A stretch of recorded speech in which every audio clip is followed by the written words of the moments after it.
هغه دې طریقې سره چې کسه الله رب العزت تاسو ته شرعي احکام څه دي دا په وحي ذریعې سره ښیلي دي.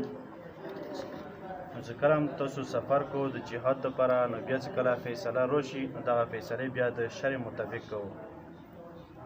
او دې ایتونو کې اصل کې یو واقع طرف ته اشاره دی چې هغه واقعه د یهودي او د منافق منځ کې راغلې وه.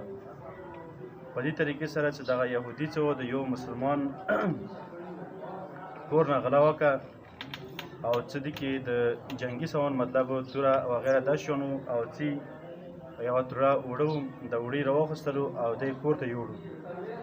خو دغه منافق چې کور ته یوړو دې کې اتفاقاً په دې بورې کې سرویس شوی او د وړو نه تر شوي د دې کور پورې لاړو.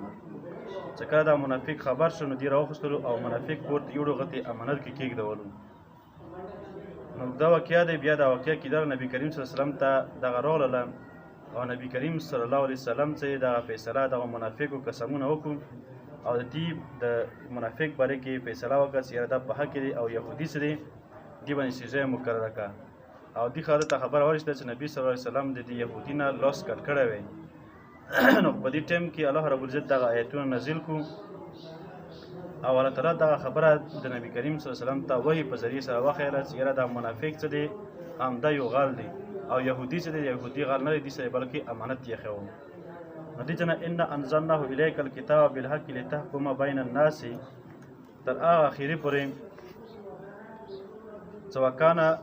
وکانه فضل الله علیک عظیمه تر دې پورې همدا واقعه ټوله بیانوي. ان انزلنا الیک الکتاب بالحق یقینا منزل کړی دا کتاب پر اختیار سره لتحکم بین الناس چې ته فیصلې وکړې د دغو خلکو په منځ کې په انصاف سره بما اراک الله په هغې طریقې سره چې کوم الله تعالی ښیلی دی. ولا تکن للخائنین خصیما او نشې ته د دغو خیانتګرو طرف نه خصیمه جګړه کوونکی فیصله کوونکی. واستغفر الله بخښنه وغواړه د الله تعالی نه ان الله کان غفورا رحیما. ولا تجادل او بحث مه کوه د هغو کسانو طرف نه یختانون چې هغوی دوکهبازي انفسهم یا دوی دوکه کوي د خپل ځانونو سره یا دوی زړونو کې دوکه دی. ان الله لا یحبک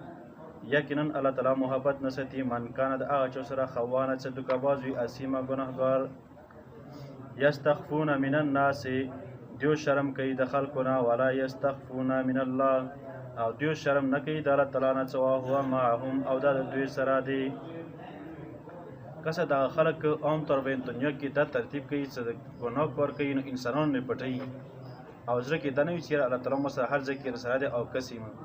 او تقوا اصل کې تقوا علم همدې ته شي چې یاره د انسانان څه وي د دیو لحاظ ونه ساتي بلکې د الله تعالی لحاظ وساتي چې یاره که زه د انسانانو پټ شم الله تعالی نه شم پټېدلی نو دې د وجې نه د الله تعالی نه شرم او حیا وکړي او د ګناه پرېږدوي. اذ یبیتون ما لا یرضی چې کله دوی شپې مشورې کوي په هغه څه باندې چې الله تعالی نه خوښوي من القول د خبرونه. وکان الله بما یعملون محیطا ها انتم هؤلاء جادلتم عنهم خبردار تاسو چې د جګړه کول د دې طرف نه فی الحیات دنیا په ژوند دنیا کې فمن یجادل الله نو بیا څوک بحث او مباحثه وکړي د دوی طرف نه د الله تعالی سره یوم القیامت په ورځ قیامت کې. ټیک دی دنیا کې خو دا طریقه وشو قیامت ورځ بیا نه کېږي. ام یا من هغه څوک یکون علیه وکیله چې وي په دې باندې ذمهوار ومن یعمل سوءا او څوک چې عمل وکړي بېکاره دې کې سونه مراد غلا دی او یظلم نفسه نه مراد دروغ ګواهي دي. دغه منافق غلام کړی وه او نور منافقو لپاره دروغ ګواهي وکړه. ثم بیا یستغفر الله بخښنه وغواړي د الله تعالی نه یجد الله که بخښنې وخت یې الله تعالی نه نو دې ته به الله تعالی کړی وي معافي ځکه چې الله تعالی بخښونکی او رحم کوونکی دی. ومن یکسب اسما او څوک چې کسب وکړي د ګناه له مطلب دا غرې کاري چې کړی دی نو فانما یکسبو علی نفسه یا دا دروغ ګواهي کړي نو دې له وبالو باندې وي.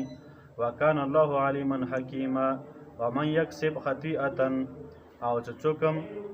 کسب وکړي د خطا والا یا د ګناه والا ثم یرم به بریا او بیا ولی یعنې تهمت لګوي په دې یو په بریوالي باندې مطلب خپل ځان دغه منافق بری که او تهمت یې ولګول په دغه یهودي باندې فقد احتمل بهتانه نو دغه سړي اوچت کړي یو لوی طوفان او اسم مبینه او ګناه واضحه. لولا فضل الله علیک ورحمته که چیرې فضل نه وی د الله تعالی په تا باندې او رحمت لحمد طائفة منهم نو خامخا کسب کړی وي یوه ډلې د دوی نه څه ان یضلوک څه خطا کی تا او ما یضلون او نه خطا کی دوی الا انفسهم مگر خپل ځان او ما یضرونک او دوی ځان شي ته ته اجازه شي هم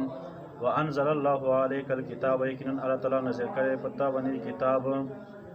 والحکمت او حکمت علمک او ته خیر دی ما هغه څه لم تکن تعلم چې ته نه پوهیدونکی په هغه باندې وکانه الله او دی الله تعالی وکانه دی الله تعالی فضل الله او فضل الله تعالی په تا باندې لوی دځ کې بدعتیان خصوصا بریلیان حضرت وعلمک ما لم تعلم دځ کې دا ما چې دا ما کې تعمیم دی نو دې معنا دا شوه څه علمک ما لم تکن تعلم او خیر دی الله تعالی ته ټول هغه څه کوم ته نو معلوم او کوم معلوم هڅ معلوم مطلب چې په دې ما کې تعمیم شو الله تعالی هر څه ټول ته خیر دی په دې کې به بریلیان چې نبی کریم صلی الله علیه وسلم ته علم کلی غیب څه دا څه شو معلوم شو دی پاده دی وته نو بیا دا څه شی پاتې نشو زغه نبی صلی الله علیه وسلم د علم نه چوي او باري حالانکه خبر ده نه دی علم کلی یعنی علم غیب کلی د چا سره دی خالص خاصه ده الله تعالی ور دی